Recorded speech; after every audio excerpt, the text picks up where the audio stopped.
sort of realized I wanted to be a writer when I was probably 9 or 10 years old, and I stumbled over a copy of The Good Earth by Pearl Buck. I felt this shock of recognition. Wow, I want to tell stories.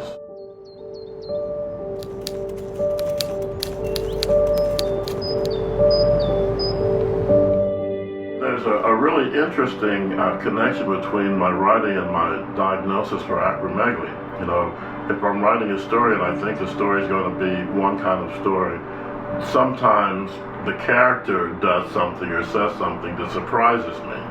And I realize, oh, we're taking a left turn here. So my life was sort of the same way. You know, I had my story. I was moving along in a certain way, and then I sat down with my doctor and I got my diagnosis, and it's like, oh, okay, so it's a different story now. It's a funny thing that happens when you get some kind of stressful input. Your brain protects itself in a way. Maybe looks at other things to pay attention to. Like, I've heard stories about how soldiers in battle, when the bombs and bullets are flying, they might notice a little bunch of wildflowers tucked under a clump of dirt, or even hear birds chirping. So my brain was doing that too. I was taking in the information, but I was sort of distracting myself. When I got my diagnosis, I found myself really noticing things in the doctor's office, photographs on the wall, and his tie.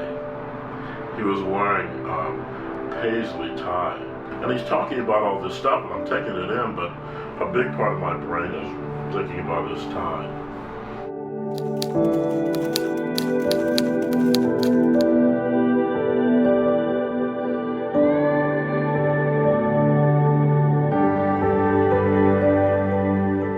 So my treatment is my monthly shot. I get the shot from the nurse, and it's a very long needle. It's like longer than a Stephen King novel. The first time I saw it, I said, you have to be joking, right? You got that from some kind of like joke shop. And they push it in and it has fuzzy dice hanging off it.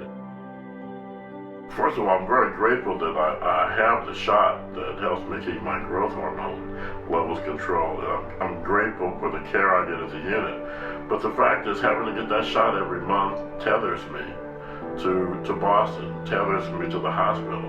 And it really means that I have to plan everything around that shot.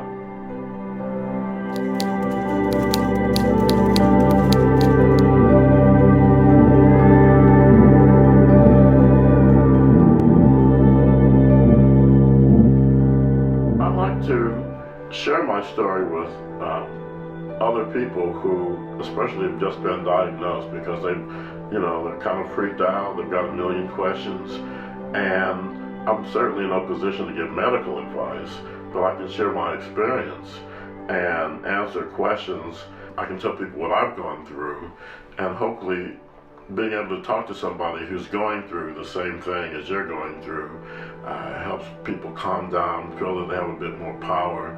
Because for me, it's all about knowledge is power. The more knowledge you have about the condition, the less helpless you feel, and the more empowered you feel to sort of deal with your condition and make good decisions.